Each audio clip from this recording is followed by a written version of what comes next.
Today, 7 leading artificial intelligence companies met with President Joe Biden at the White House. The 7 companies included Amazon, Anthropic, Google, Inflection, Meta, Microsoft, and OpenAI.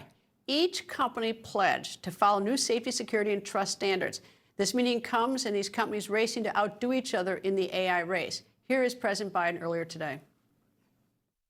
The companies have an obligation to make sure their technology is safe before releasing it to the public. Companies must prioritize the security of their systems by safeguarding their models against cyber threats and managing the risk to our national security and sharing the best practices and industry standards that are necessary. The companies have a duty to earn the people's trust and empower users to make informed decisions labeling content that has been altered or AI generated. Duke Law professor and leading scholar on the ethical, legal, and social implications of emerging technologies, Nita Farahany, joins me. Good evening. And can you tell me what it means to be safe with AI? It's a great question, and I think only time will tell. What the measures were that the companies agreed to voluntarily today are to try to identify some of the risks in advance of when they occur. So right now, the model for Silicon Valley for these large language models has been kind of what's been called the letter rip model, which is find out what the risks are after you've already implemented them, find out what the risks are once they already occur.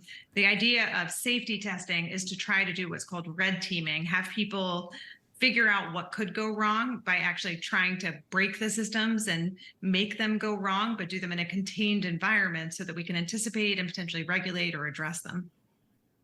All right. Now, the other thing is that it's voluntary.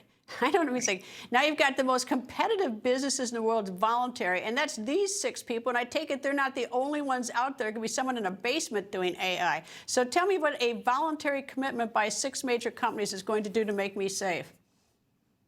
Well, also notice that Apple, where there were announcements today that they are also moving forward on developing their model. I didn't see their name on the list yet, but voluntary means that there is no real oversight. There is no real governance of it. There's no liability models. There's nothing that actually requires that. So this is feel good. Requirements. So this is a feel good statement. We're going to voluntarily, well, we don't know what safety is, and we're going to voluntarily be safe, but we don't know what safety is and we can't define it. So I will say it does not replace legislative action. It is at least a step forward. And supposedly there's an executive order that's also coming. I'll say one of the things that I think is most promising about it is if companies actually do adhere to the idea that they would label when people are interacting with AI generated content. One of the things I worry about a lot for the upcoming elections is user generated or malicious actor generated deep fakes of politicians or using it for political campaigns, and having some requirements that there actually be labeling of images that are created by DALL-E or by Midjourney or these other generated systems, I think would help people begin to recognize when what they're interacting with is a chat bot rather than a human, or what they're interacting with is an image that has been generated by one of these tools rather than an actual photograph that they're seeing. And part of what we really need to be safeguarding people against is that kind of mental manipulation that occurs when you think that you're interacting with another human, but in fact, what you're interacting with is a machine or machine generated content. And somehow, you said Apple wasn't there. Well, so Kim Jong-un wasn't there. President Xi wasn't there. Vladimir Putin wasn't there. I mean, I can go down Ukraine. I mean, Iran. And it's not like there are these borders and walls in this whole, AI world. It's like the internet. It's all around us. Well, one of the things that people worry about a lot in this space when it comes to countries like China having access to the models or outcompeting us is what's called the weights within the models. So one of the things that the companies voluntarily agreed to from a security perspective is making sure that only people on kind of what's called a need to know basis, like the essential people, would have access to those model weights.